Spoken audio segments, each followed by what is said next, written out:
Page number 6 पे हम चल रहे हैं और दृष्टि पब्लिकेशन की क्विक बुक का रिवीजन यहाँ पे आप कर सकते हैं ऑडियो के माध्यम से। तो लौकिक साहित्य में हम बात करें, अभी हमने बौद्ध साहित्य देख लिया, जैन साहित्य देख लिया और हिंदुओं का भी एक तरह से साहित्य जो ब्राह्मण साहित्य वगैरह हैं। जैसे ब्राह्मण साहित्य की मैं बात करूं तो वेद आते हैं 4 प्रकार के, ऋग्वेद, यजुर्वेद, सामवेद, अथर्ववेद, इस पे बात हो गई है। इसके बाद ब्राह्मण, आरण्यक और उपनिषद के बारे में बात हो गई है।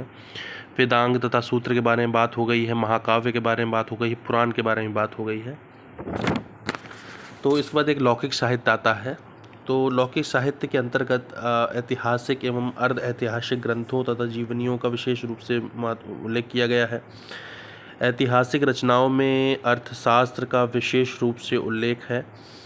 अर्थशास्त्र की रचना चंद्रगुप्त मौर्य के प्रधानमंत्री कौटिल्य ने की थी। इसमें चंद्रगुप्त मौर्य की शासन व्यवस्था पर पर्याप्त प्रकाश डाला गया है। कल्हड़ द्वारा रचित राजतरंगिणी भी विशेष उल्लेखनीय है। तो एक क्वेश्चन आता है कि राजतरंगिणी किसने लिखी, तो कल्हड़ द्वारा रचित है। यह संस्कृत साहित्य में ऐतिहासिक घटनाओं के क्रमबद्ध इतिहास का प्रथम प्रयास है। ये ध्यान रखेंगे आप कि जो कल्हड़ द्वारा रचित जो राजतरंगिणी है, ये संस्कृत साहित्य में ऐतिहासिक घटनाओं के क्रमबद्ध इतिहास लिखने का प्रथम प्रयास है। इसमें आदिकाल से लेकर के 1151 ईस्वी के आरंभ तक के कश्मीर के प्रत्येक शासक के काल की घटनाओं का क्रमानुसार वर्णन है। कश्मीर की बात कर रहे हैं, कश्मीर के प्रत्येक शासक के काल की घटनाओं का वर्णन है कल्हड़ द्वारा जो रचित आपकी राजतरंगिणी है। क्वेश्चन अगर ये पूछा जाता है कि इसमें वर्णन किस चीज़ का है, तो ये ध्यान रखने वाली बात है कि इसमें आदिकाल से लेकर के 1151 ईस्वी तक के आरंभ तक कश्मीर के जो प्रत्येक शासक है उसके काल का क्रमानुसार वहाँ पे वर्णन किया गया है।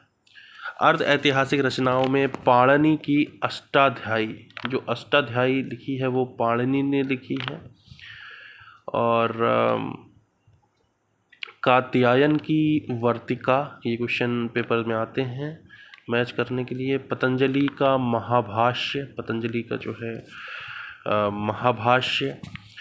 और विशाख दत्त की मुद्रा राक्षस तथा कालिदास कृत मालविकाग्नि मित्रम आदि का उल्लेख यहाँ पे किया गया है।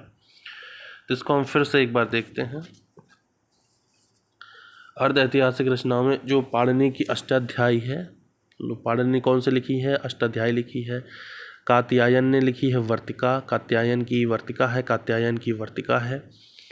पतंजलि का महाभाष्य, पतंजलि का महाभाष्य, पतंजलि का महाभाष्य, इसको याद करेंगे, पतंजलि का महाभाष्य। विशाख दत्त का मुद्रा राक्षस, मुद्रा राक्षस, विशाख दत्त का मुद्रा राक्षस। और कालिदास कृत मालविकाग्नि मित्रम का उल्लेख है, मालविकाग्नि मित्रम का उल्लेख है, मालविकाग्नि मित्रम का उल्लेख है। ऐतिहासिक जीवनियों में अश्वघोष कृत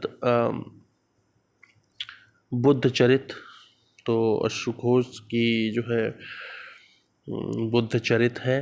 वाणभट्ट का हर्ष चरित, वाणभट्ट की हर्ष चरित है।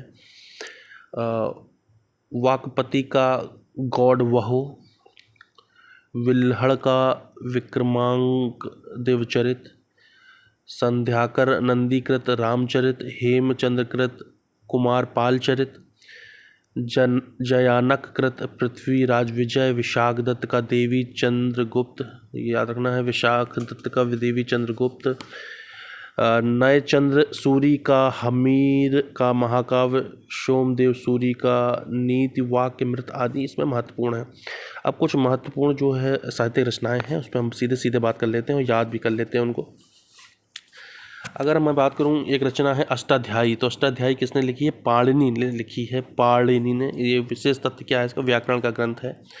अष्टाध्यायी पाणिनि ने लिखी है। मुद्रा राक्षस विशाख दत्त ने लिखी है। इसमें मुद्रा राक्षस में मौर्य काल के बारे में पर्याप्त जानकारी मिलती है। महाभाष्य की बात करूं तो ये अष्टाध्यायी पर एक टीका है और पतंजलि ने इनको लिखा है महाभाष्य को। इसमें पुष्यमित्र शुंग के विषय में जानकारी मिलती है, पुष्यमित्र शुंग के बारे में। कथा सरित सागर ये सोमदेव ने लिखी है। इसके बाद है बृहत्क था मंजरी, बड़ा टफ नाम लग रहा है, बृहत्क था मंजरी, ये क्षेमेंद्र ने लिखी है। अर्थशास्त्र कौटिल्य ने लिखी है। नीतिशार कामंदक ने लिखी है। मालविकाग्निमित्रम, ये कालिदास की रचना है। मालविकाग्निमित्रम कालिदास की रचना है। इसमें शुंग वंश के बारे में जानकारी मिलती है। मच्छकटिकम, ये शूद्रक ने लिखी है। ये गुप्तकालीन समाज का वर्णन मिलता है। मृच्छकटिकम, ये शूद्रक ने लिखी है। हर्षचरित बाणभट्ट ने लिखी है। हर्ष की उपलब्धियों को वर्णन है। रामचरित संध्याकर नंदी ने लिखी है। पृथ्वीराज रासो चंद्रबरदाई ने लिखी है।